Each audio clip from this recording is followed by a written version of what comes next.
Record. Hello, everyone, and welcome to tonight's student-led webinar for the Quinnipiac University Instructional Design Program.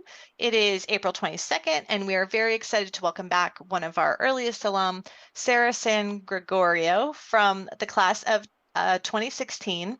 Sarah is currently working as an instructional designer at Montclair State University, and she's also a PhD candidate.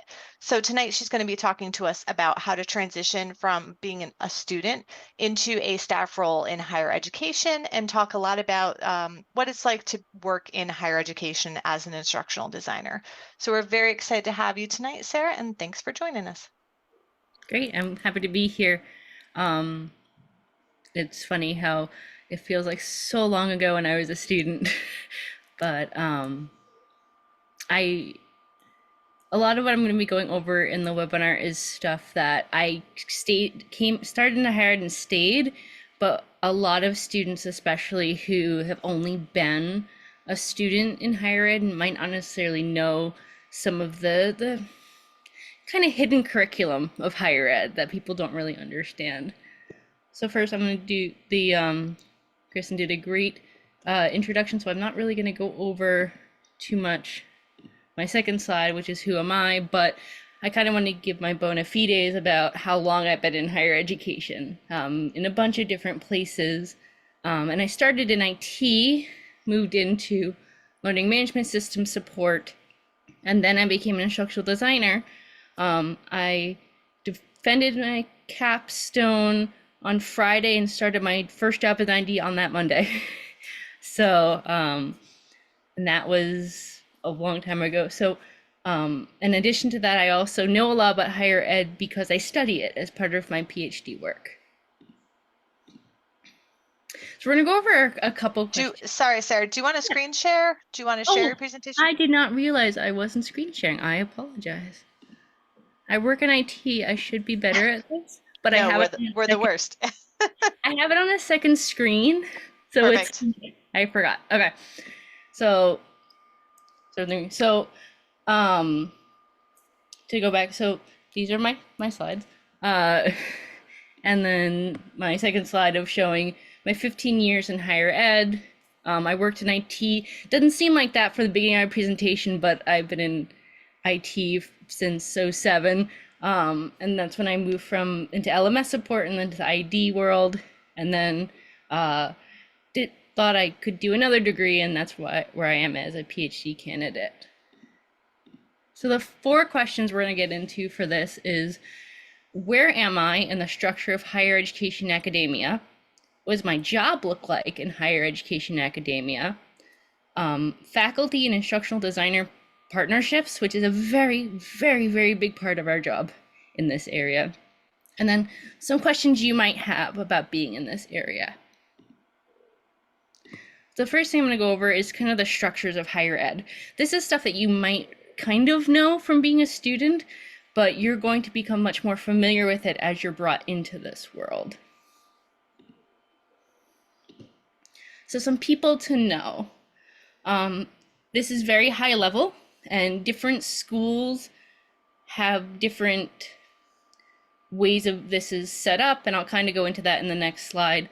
But the thing you'd want to know first is your board of trustees, or what's also called your board of governors. So this is a governing board for the university.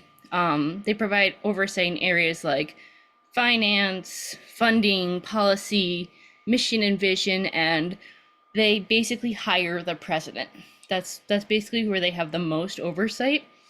Depending on where you live, especially in the United States, is how that board and how that board of trustees or governors gets appointed or elected or chosen by the government in the area. So that is something that you will learn a lot about where you work based on how that board is constructed and who is on that board. So if you're looking into a place you might want to look into, I usually say, look at who the board is. See if there's any articles on like Chronicle of Higher Education about that particular college, and you'll get a pretty good idea as to that culture of how that decision making happens. Going into that, then the president, where I made the joke about from, I believe it was don't remember President Truman, the buck stops here. So they see all aspects of university life. A lot of times they're the development people, so they're the ones getting donors, donor relations, shaking hands, kissing babies. That's kind of majority of what you kind of see a president doing. Some presidents are more hands-on than others, and that's another thing that you will get from, like, maybe their social media and things like that. I've been under a bunch of different college presidents. They're all different. They all have different goals and ideas, and they kind of give you the tenor of everything. They're not necessarily going to be in your day-to-day, but the decisions they make are going to affect your day-to-day in a much more stretched out way. Next would be your provost. Now, depending on how your college is set up, and again, I'll go over the org chart in a little bit, you might be under the provost, depending on where you're sitting. And they're the chief academic officer. So like the president's like kind of the chief operating officer, keeps everything running, and a lot of the other positions go up through there. The provost is your academic officer. So deans, individual colleges or schools, other academic offices report up through this position. You'll sometimes hear also chancellors. Usually chancellors are in bigger schools and much, much bigger schools, but they basically function kind of the same as a provost, where they're looking at all those things around education and the academic side of the house. So then the next layer is deans. So those are your heads of schools or colleges. College of Arts, School of Business.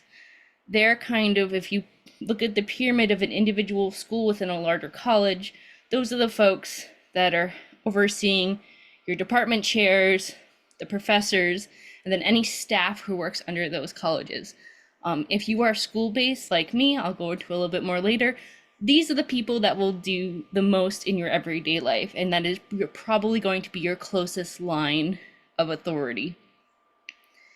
They usually report up through the provost. Department chairs oversee the academic departments, so Department of Theater, Department of Art. They're usually the ones that do a lot of the admin work. So a lot of these positions, and this includes president, provost, deans, and department chairs, they were all professors for the most part. Some of the presidents can come from business, but for the most part, a lot of them are coming up through the ranks of the professorate. So sometimes chairs are appointed by their peers. Some departments rotate through their chairs. Every department's going to be a little different. But they oversee the academic departments within the colleges and schools. And then you have your professors, and usually their pie is set up as instruction or teaching, service, and research. I'm not going to get quite into this in this one, but depending on where you work and what kind of institution you are, your pie of those three responsibilities is going to look a little different in terms of how much service you do, how much teaching you do, how much research you do, and how much that counts towards tenure or promotion. Just checking the chat real quick. Oh, okay, good. So here's a very, very simplified sample org chart. So at the top, you see your university president. You have your provost or chief academic officer. Some folks have a chief operations officer now because the president wants to do more shake hands, kiss baby, fun stuff. So they kind of give that out. We just got one at our school. We had never had one before. And then underneath, we'll start with the provost. Like I said, you have your deans of schools. Sometimes your IDs are school-based, like me, where I am part of a larger school that's in the larger college. Then you have your centers for teaching and learning. Those are usually groups of your what are called faculty developers. Those are your usually professors, who then move into this area where they focus a lot on teaching the teacher, a lot of pedagogy training, a lot of development of faculty. And they usually have another arm that is part of the instructional design aspect. CTLs could be a whole nother lecture in themselves, and there's a lot of literature on it. But in this case, you'd want to look at how your Center for Teaching and Learning is set up, how you report to it, to kind of get an idea of how an ID works in that space. And it's different for almost all colleges, depending on how it's structured. In some places, they're in libraries. They're not as common anymore. Usually, the CTLs are usually the places you see them the most. But there are still some libraries that have instructional designers in them. And then the last one that's kind of under the provost is your online learning or your continuing ed office. So in some places, they have a whole nother arm for online learning. KU Online is one of the earliest ones that I know of that was a completely different online arm just for online. And that's where a bunch of IDs can also sit. And in some colleges, they can sit in all of these in one institution, which makes it interesting in terms of dynamics. And then all the way on the right, when you're talking about your operations side, is usually where your Center for Information Technology and sometimes IDs sit there. In recent times, what ends up happening is, depending on other things, they get moved into the areas on the left, but there are still a bunch of places that put IDs under information technology.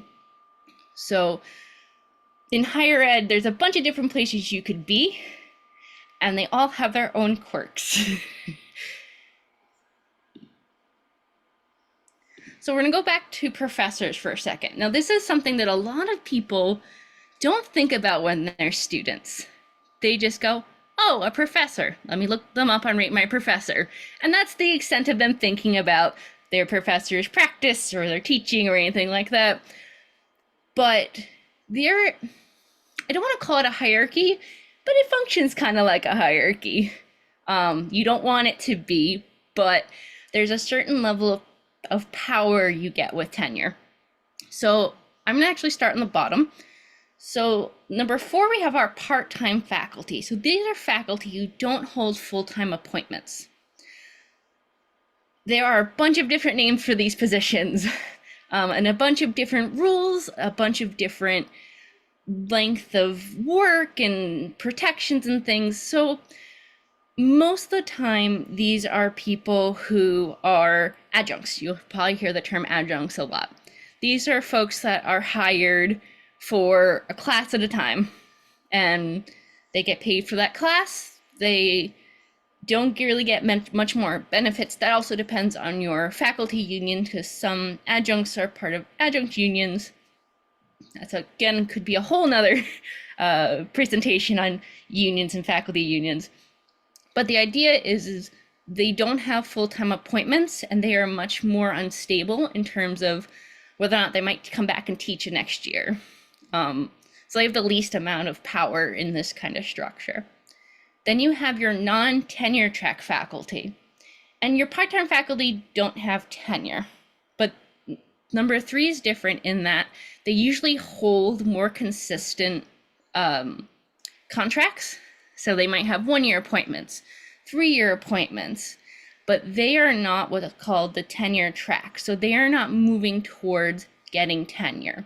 And before I go forward, I'm going to define tenure. And it's hard to define because everybody's got their own idea of what it is. But the idea behind tenure is that you have job protection. And ideally, your job protection was that you can do risky research, speak out in ways against speaking truth to power, in ways that if you didn't have this tenure protection could get you dismissed from the university. Everybody's got their own opinion on tenure. If you put tenure into somewhere like Chronicle of Higher Ed or anybody who has an opinion about higher ed these days, everybody's got their own opinion on it, but the idea behind it was that job protection. So this number 3, this non-tenure track, they have more protections than adjuncts in that they usually have 1-year appointments, 3-year appointments. At my school, they're usually called instructional specialists. So they focus primarily on teaching. So your adjuncts and your non-tenure track primarily teach. They don't usually have the other sets of that pie. Sometimes they do service because they like to be part of it. And some do research because they're PhDs who would like to move into a tenure track position. But that is not seen as a part of their job necessarily. Again, some places, Rutgers, for instance, have a teaching tenure track and a research tenure track. That's not what I'm talking about here. Those are still tenure track positions with different foci. So this is where we're going to move into tenure. So you have your tenure track professors. So these are your professors who move through, the average is about 7 years is your tenure clock. That takes you from starting as a professor and moving through to get tenure. 7's about the average. Things are a little bit wonky still because of the pandemic. Some places paused tenure clocks, extended them. But the idea is they are publishing, they are teaching, they are on committees, and they are building these portfolios that they go up every so often during this tenure track to continue in that tenure track. They are usually your younger faculty, depending on when they got their PhD or where they are in their career. And they're usually stretched pretty thin. So these are your faculty. They have that same pie, but they also kind of, I hate to say it, but it's like they have to justify, like, please keep me. I am worth investing in. And it's sometimes a really rough place to be, especially when if you want to innovate in your teaching. You have to find time within those other things that you have to do for tenure to improve your teaching, to do something innovative. So depending on how your university is, they may show up to your workshops, they might not. It depends on what type of university you're at and what their emphasis is. And then you have your tenured professors. So these are faculty who've completed the tenure process. They're also faculty, in some cases, have also moved up the ranks. So rank is different than tenure, though they usually kind of line up with each other. They've achieved tenure. They've gone through that 7-year process, and then they've gotten promotions since then to get to what's called full professor. So this is kind of where, it's not in this slide, but you might hear assistant professor, or associate professor, or full professor. These are additional levels within this tenure track and tenure that kind of show you where they are in the process in addition to the tenure track. So there's a lot for tenure track faculty and tenured faculty that is going on while they are just trying to teach their class, do their research, and do a lot of committee work. So you'll meet all these people, and how they respond to you and what you're doing could be affected by where they are and what that pie looked like that I talked about before. And it varies by school too. Kristen, you have your hand up? Yeah, now my dog is sneezing, so I apologize.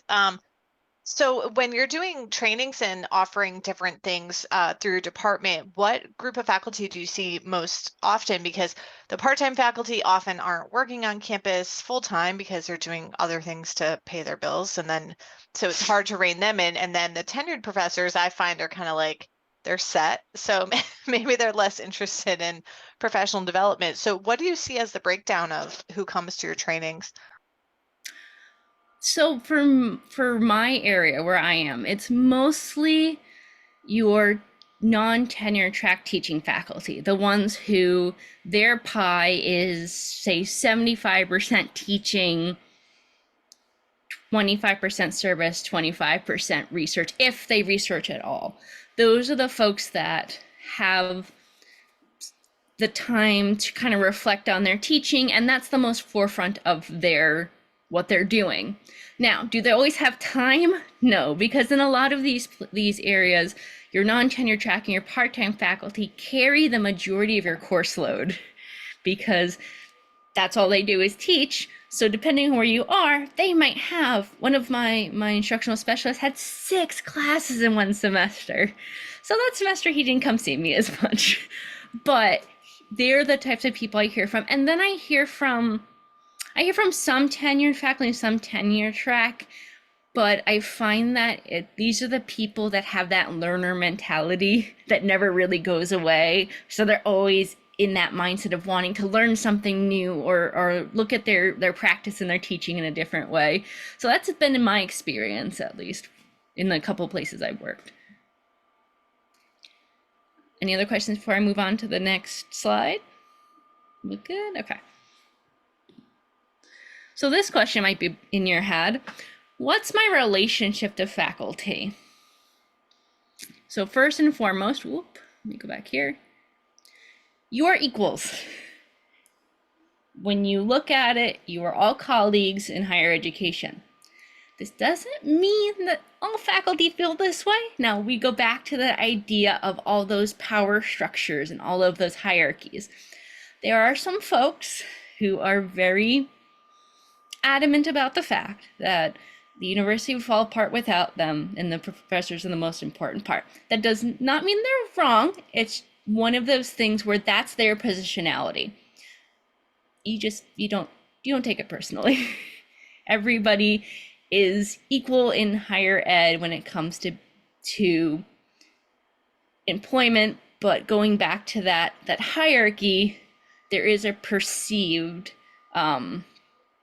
hierarchy between faculty and staff, and that can sometimes be really challenging. There are faculty who did not believe that I knew what I was talking about until they realized I had credentials, like actual master's level and in my case, doctoral level credentials in what I do. And that changed how they viewed me. And again, this is not every faculty member, but this is something I try to tell people to keep in mind, because if they're not used to that and somebody's dismissive or sometimes will outright say not so nice things because you're staff, you can't take it personally. It's just they've kind of fed into the whole hierarchy system. So kind of the first takeaway is get to know the structures of where you want to work or where you going to be working. Look at their website to get a lay of the land of the culture, how it's set up, and it'll give you kind of a good idea of where you would see yourself. And kind of, if you really want to get into this, start to learn a little more about organizational context and settings, because every college is different, and kind of having that vocabulary, I'm giving you the very, very basics here, but getting that vocabulary makes it easier to place yourself and your work in that larger area. So this is a question I get a lot, especially when I do mock interviews with people from the program. They ask me, what does my job look like in higher ed? And I hate to tell you this, but it depends. It really does. And it depends on where you live in your org chart, how your team operates. So here comes some ideas. And Kristen, if you wanted to share out the slides afterwards, like I have examples of different colleges and how they're set up. But for example, if you are school or college based, sometimes you're by yourself, like I am. I personally am under the School of Business Technical Office. So it's a director of technology, desktop support, or multimedia specialist who also works with marketing, and me. Nobody else in my office does what I do, which is fun because you're the big fish, small pond, but you're also by yourself. Sometimes in areas like the example I have there for Rutgers is for Camden, there's a team of 3, also small, and they're a mix usually of IDs, educational technologists, who are people who specialize a little more in the ed techy side of things, or multimedia specialists, and those are the people who are making assets or videos. Sometimes if your school has it, they can do things like make things inarticulate or captivate. That's usually your bigger schools will have people specifically for stuff like that. Your Center for Teaching and Learning. So it's usually a director, and then you have, depending on how it's set up, other IDs, faculty developers, who, again, specialize in training faculty and pedagogy. They very rarely come to our side of the tech side. I do a little bit of both. I actually wear 4 hats where I am, but these are your Centers for Teaching and Learning. Your libraries, it depends on the library, and in some places, IDs can be considered faculty, like librarians. Very rarely. I've met 3 in my whole time, but it can happen, and that will also change a little bit where you are in that particular school. Your continuing ed office usually has a director. You usually have a marketing team sometimes, a separate help desk if you're 24/7 area. And it can either be academic, like under the provost. Sometimes it can be a completely different for-profit arm of the university. And that changes things sometimes too on how work is done, and how you're perceived. It's really interesting. Information technology is usually where I hear the most. I'm seeing more of a push towards the academic side, but usually they report through the Chief Information Officer, and there's usually a director or a VP of Instructional Design and Technology that you report up through. And in higher ed, there are IDs who work in human resources. So it's this interesting mix of you're doing more corporate style trainings and learning, but in the higher ed setting. So you could be doing trainings on specific things like Title IX or FERPA, areas that are specific to HR in higher education. But you're creating more corporate style learning opportunities, more on the job training and stuff like that. So it's a very different arm than what you would necessarily be doing in some of these other ID positions. So what I'm going to show you next is my job description. Now remember, I'm a weird unicorn. Where I work, I wear a bunch of different hats because we are a team of 4. And I work with our central instructional design team as partners. I don't report to them, they don't report to me, but I have a partnership I have with them where they work with me on things that I don't have full access, admin access to Canvas. So I work with them if I need to implement an LTI, or in my case, I brought on Poll Everywhere as a pilot for my faculty. We bought the license, they saw it and went, "Ooh, we like that. Can we take over your license?" I'm like, "Absolutely. Here's my training material. You can totally take that over for me." And I like being a school-based ID, but I'm going to kind of show you, depending on where you are, you could be doing any of these things. So this is my actual job description I pulled from the website. So the first one you can see is, because I'm in the School of Business, I am working specifically with educational technology and business technology, and I'm the support person for students for that. So I had to learn what a Bloomberg terminal was. What was in a Bloomberg terminal? I took the training just like the students did. And most of my how-to with this was, how do I log in? I usually get that question from the students, but because I'm it, that's one of the things I do. Be a direct resource to all business school students and faculty, requiring the use of tools, this is your EduTech tools, to assist in instruction, research, program development, and student outcomes.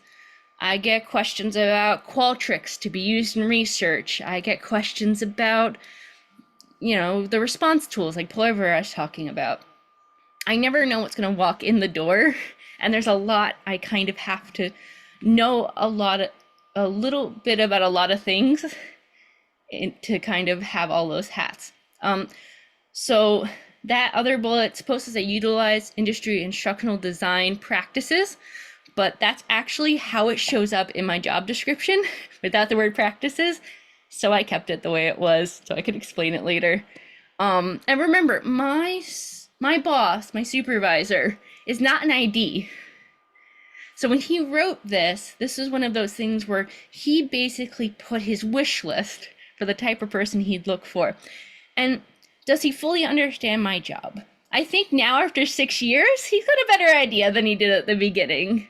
And I'll go into this in a little bit about IDs and how we see themselves, but this is kind of part of the catch-all. So then the next slide kind of shows you contact, consult with, motivate students using business education tools, troubleshoot, problem solve issues, prioritize time, set clear boundaries, collaborate with instructional support services staff and university resources, develop, design, develop, plan ID workshops for students and faculty, evaluate educational design theories for program and department needs, look at new technologies, evaluate, suggest current and emerging technologies to enhance course design, delivery, retention, train one-on-one and in group settings, be proficient, obviously, with your standard office tools, and be familiar with graphic design, audio, and video elements and software.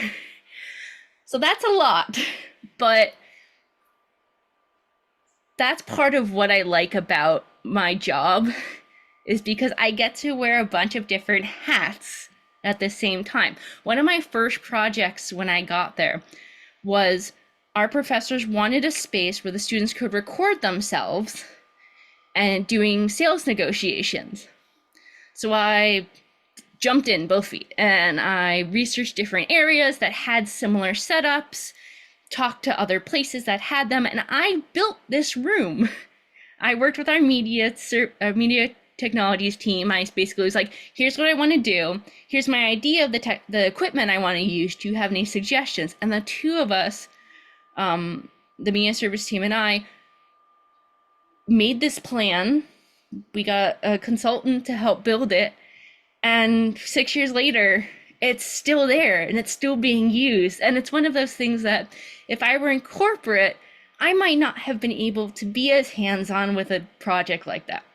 So yes, it does sound a little bit like I'm doing a commercial being school-based ID. It's not for everyone, but I kind of want to show you that if you were ID in a university, depending on where you are, you might do workshops and you might be doing a lot of that faculty development, pedagogy side of things, or you might be really deep into the actual course design process, or depending on your team, a little bit of everything.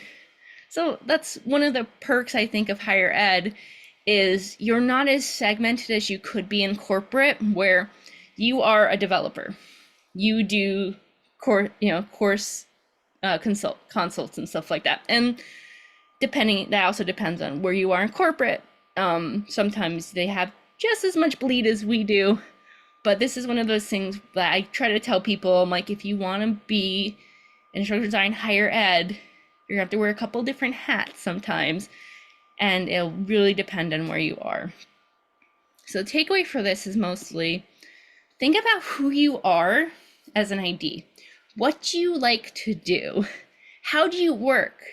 Do you really appreciate being your own person? Are you one of those people who likes to work mostly alone? Do you need to be on a team? There are days I do miss having another ID to be like, hey, can you talk this through with me? And I've cultivated that relationship with the instructional designers in Central, where I can kind of bounce things off of them.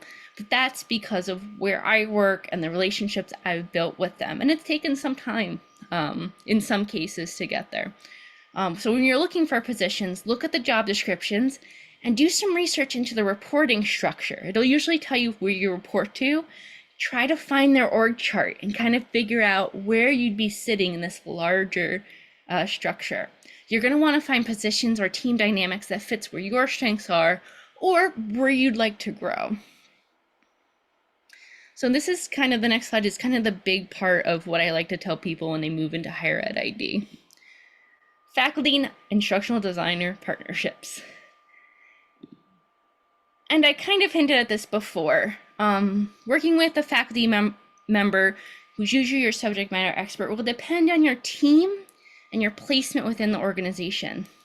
When you're part of a larger team, there's usually set processes.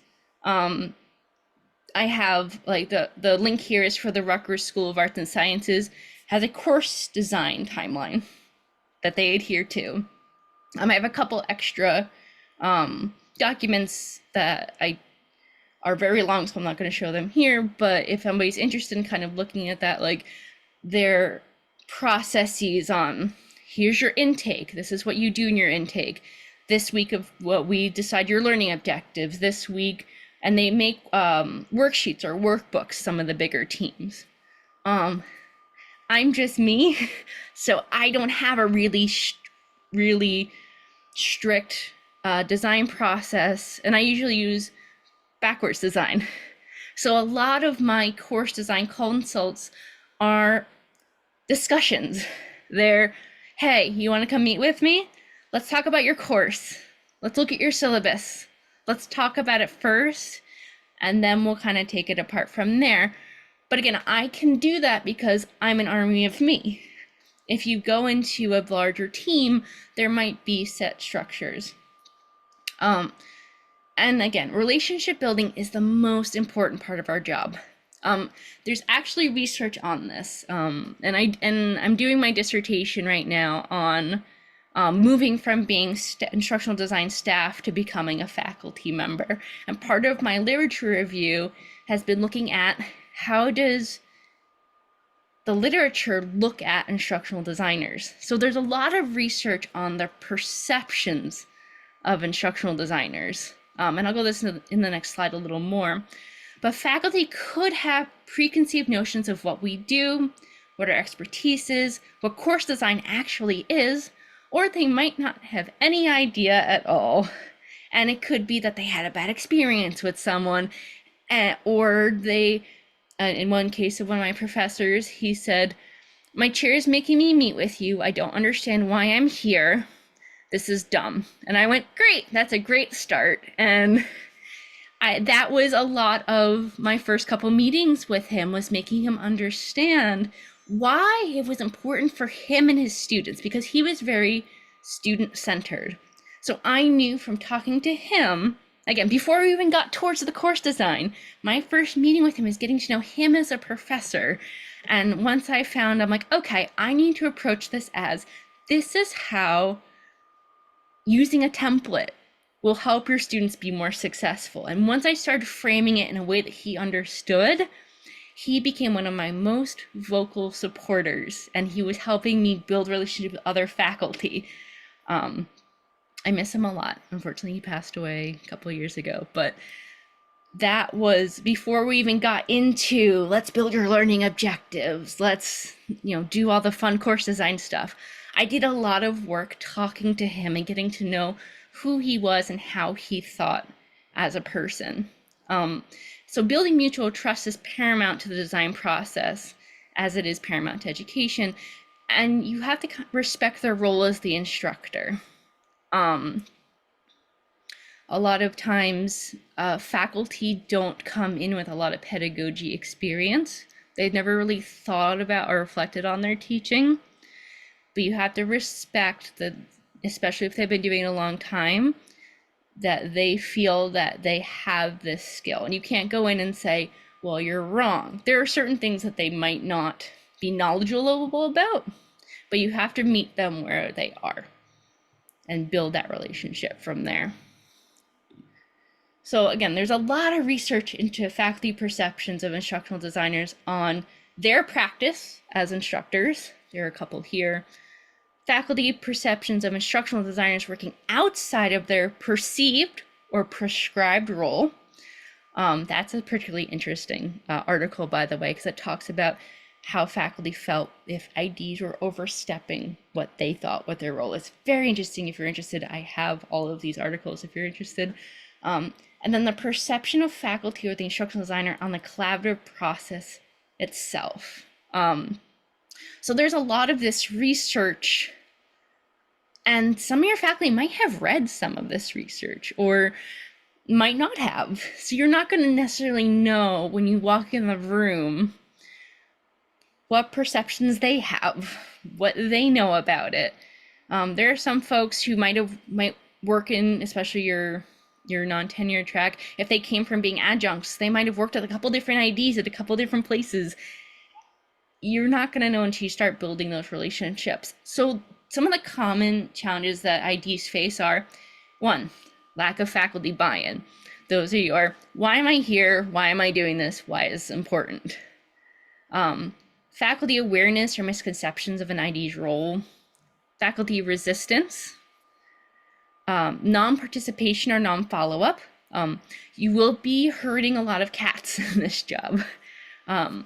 Faculty are not always great at responding back to you because you are, remember that pie, you are often not a large part of their priority. So there's going to be a little bit of give and take with, hey, we need, in order for us to get this finished, we have to keep on track, and this is what I need from you, and doing it in a way that isn't pushy, isn't mean, isn't perceived, remember, perceived as being either of those things. And then there's sometimes a general difficulty embracing technology.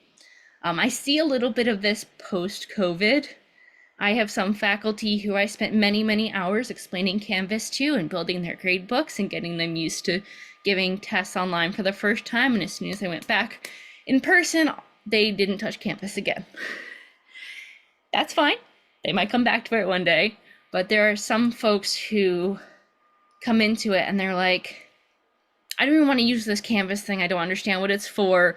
And why am I even meeting with you? This is dumb. I can just use my Excel spreadsheet or my paper. And sometimes, especially if you're designing for like a fully online program or something programmatic, they might not have a choice because their power structures are saying, hey, you have to meet with the ID team and build this. And that's sometimes less fun because you have to meet them also where they are technologically.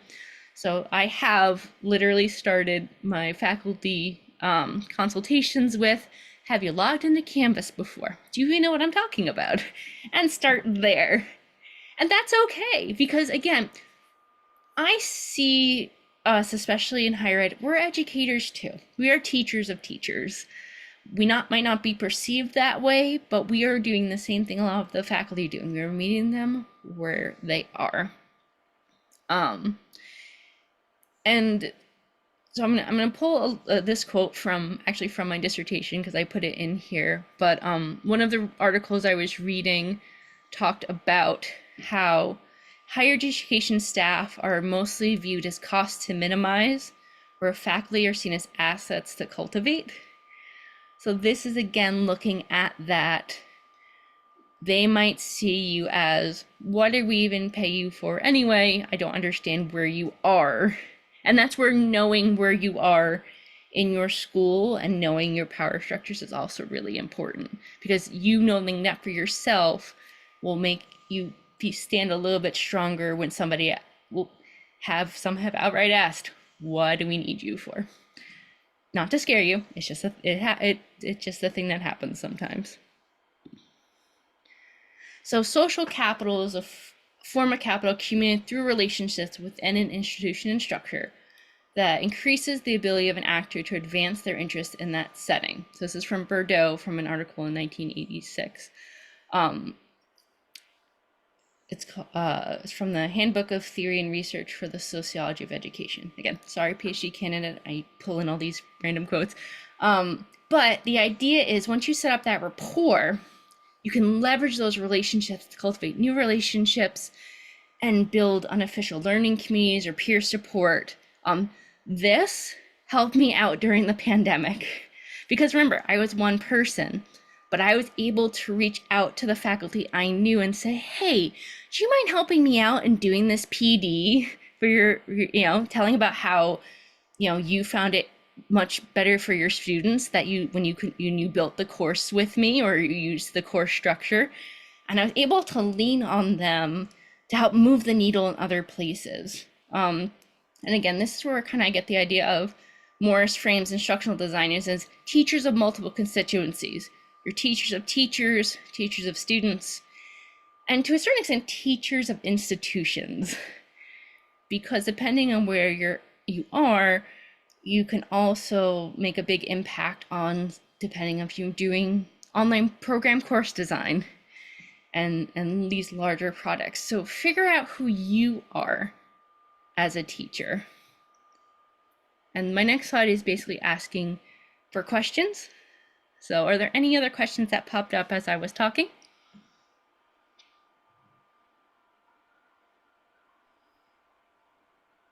Sarah, have you seen trends in you said, if I understood you correctly, about 15 years now you've been in higher ed. Have you seen some positive or even negative trends in the role instructional design is playing in higher ed now?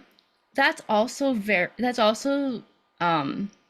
specific to where you're working, because I'm seeing a lot of push post-pandemic to offering more types of modalities. So I have folks who are there's still a couple who are like face to face all the way, hooray. But more and more programs are going, well, these students are used to learning on Zoom, HyFlex even to a certain extent. That's a little harder.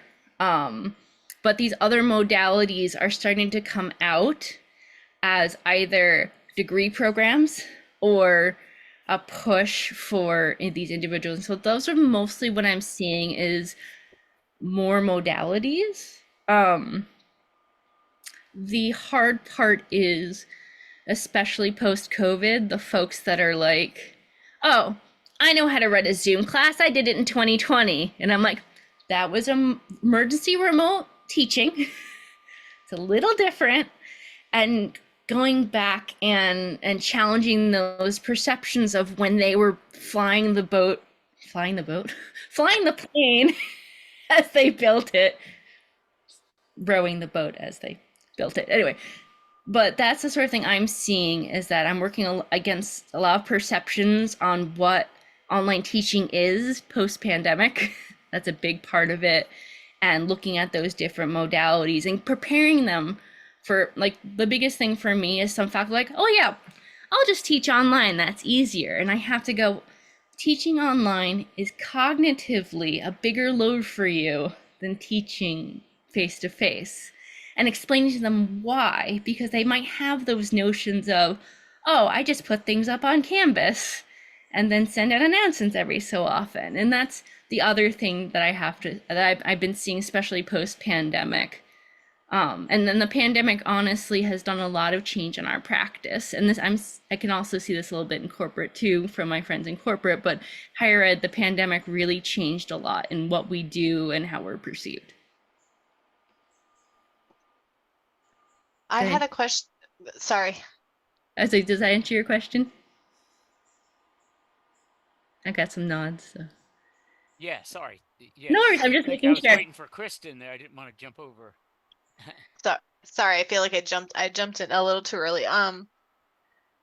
Mike, so you said you're in the School of Business. Are there other people like you in other schools at your university? Nope. Only the School of Business has an dedicated instructional designer? That's correct. Okay. What makes it more complicated is that the Central Instructional Design team had worked on our online MBA for years before I got there. So when I first got there, I learned, hey, that's their domain. That's their thing. They have a system. And I made my place with undergrad and doing those other projects in those other areas. I still do course design. It's just a lot different now that we're moving towards a lot more coordinated programs where they're building it for one and then expanding it to others. And because it's out of that same office, it changes. But There are other schools where a school-based ID is just like Rutgers is a big example of one that has a central ID office. The School of Arts and Sciences has a team. School of Social Work has a team. Medical school has their own ID. They also had like 9 different LMSs at that until they consolidated mostly onto Canvas. That's a whole nother story for a whole different day. But that's the sort of thing where, depending on how big your school is, you could also find these school-based IDs. But at my school, I am the only one outside of the central ID office, which makes for a very interesting dynamic. Luckily, I felt very secure having done this for a while and been in higher ed, where I was able to kind of stake my claim and say, hey, I'm here. I'm not here to stumble over anything you guys are doing. I'm here to be a partner. Do you have any groups that you belong to? So I was a higher ed ID before I started teaching, and I was in Boston, and I was at a couple different schools, some of which were kind of what you're talking about, where I was like the only ID on campus. And so right around the time that I had kids and kind of left that space, they were forming like I don't remember, I don't know what the word would be for it, but like across multiple schools, instructional designers would get together once or twice a year and kind of talk about what was happening. I know we have like some formal groups like NERComp and stuff around here, but do you have anything like that in New Jersey? Has there been any way of contacting other IDs at like universities near you? Well, at Rutgers, we actually had an internal group called ITS, for all of the IDs from around would all kind of meet together and talk. And a lot of my higher ed ID friends are people I worked with who moved other places. So it's kind of, Yeah. for, especially in New Jersey, and New Jersey higher ed, everybody knows everybody. So we just went to last week, me and the other IDs from the central office, we went to what's called NJ Edge, which is kind of a New Jersey based like technology consortium. So it's a lot of the different schools are part of this. And there were IDs from all over the place there. And there are online groups I've been part of and stuff like that. I did. There are also other formal groups that do mentoring, and like the EduCause ID list is kind of nice. You kind of find these little pockets of mailing lists and groups and stuff, and it's nice to kind of find those spaces, but it makes you feel a little less alone once you start cultivating those relationships. Yeah, it's good to have people to bounce ideas off of. Any other questions, David? No, I think your emphasis on the relationships is absolutely spot on, because there has always been tension between teachers slash professors and anybody else at the institution and telling them how to teach, Yeah. right? There's always been that sort of tension. And so emphasizing, like you did, the importance of the relationship, because if they feel like you're really supporting them, it's been my experience that that tension disappears. They no longer resent, they no longer condescend.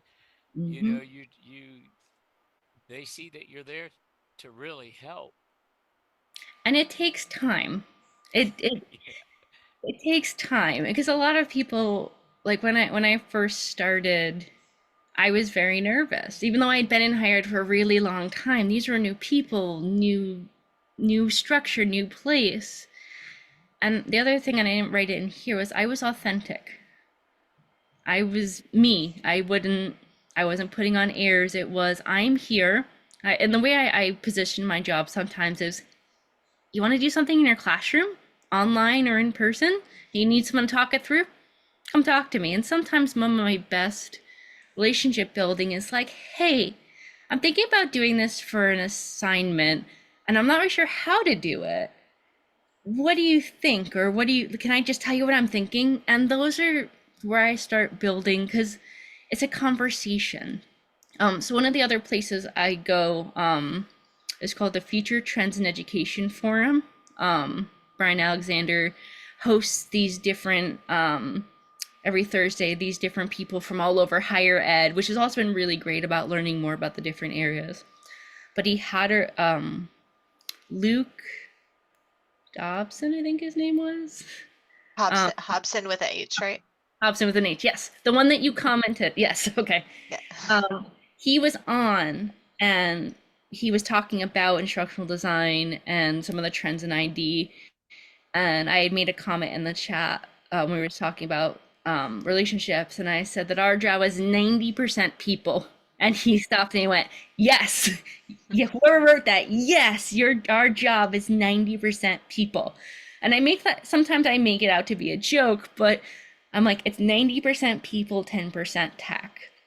And that's something that's uniquely, I think, in higher ed ID thing that yes, you can bring in the tech later, but sometimes I've had conversations where they're like, I am dead set on using this tech. And then I sit and I talk to them about it, and I'm like, will it really work for you? Really work for how you work? And I pivot maybe to a different instructional method, or instead of going straight to the tech, because that's another thing that could happen is they come to you just for the tech. And that's something even 6 years on, I have faculty are like, I'm gonna come see you next week to put my course into Canvas. And I'm like, wait. where are you in this? Like, oh yeah, no, I worked on the syllabus on my own, and I can't get angry at them.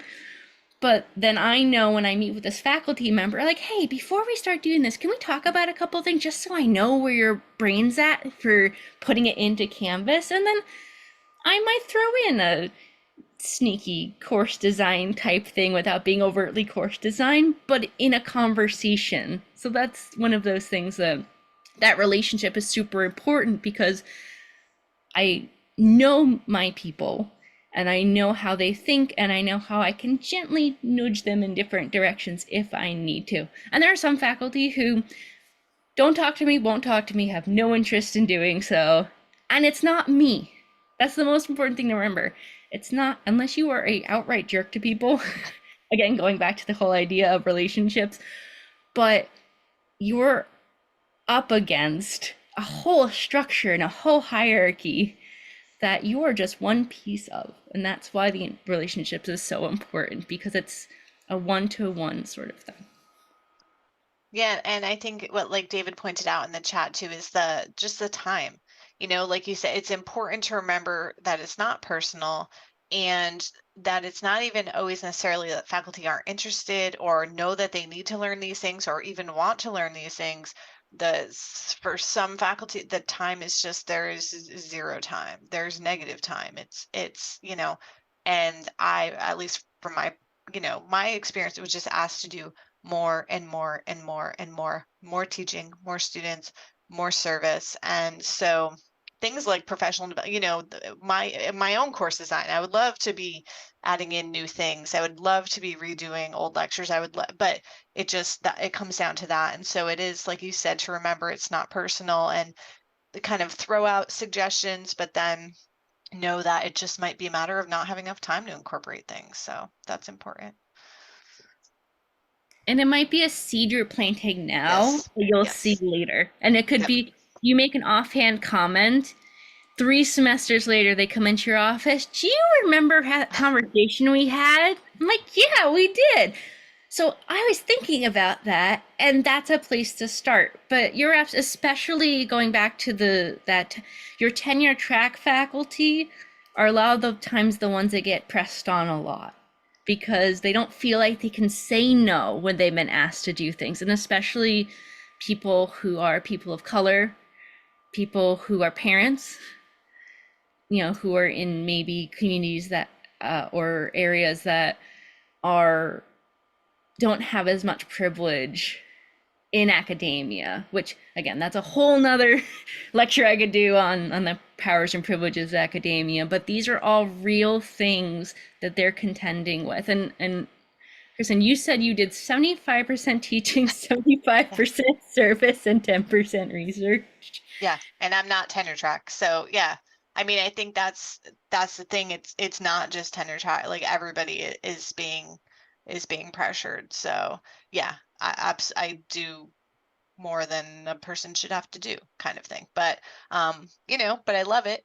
So, but yeah, I think, and every year since I've been here, that you're asked to do more. So, yeah, I think that is an important thing to keep in mind. Just when you're working with faculties, to understand the different roles, and like you said, it's definitely a hierarchy, but everybody's being pressed in their own ways. Like I said, the adjunct faculty, I have been getting a lot of slack from IT about the adjunct faculty, and it's like they don't come on contract until the course starts.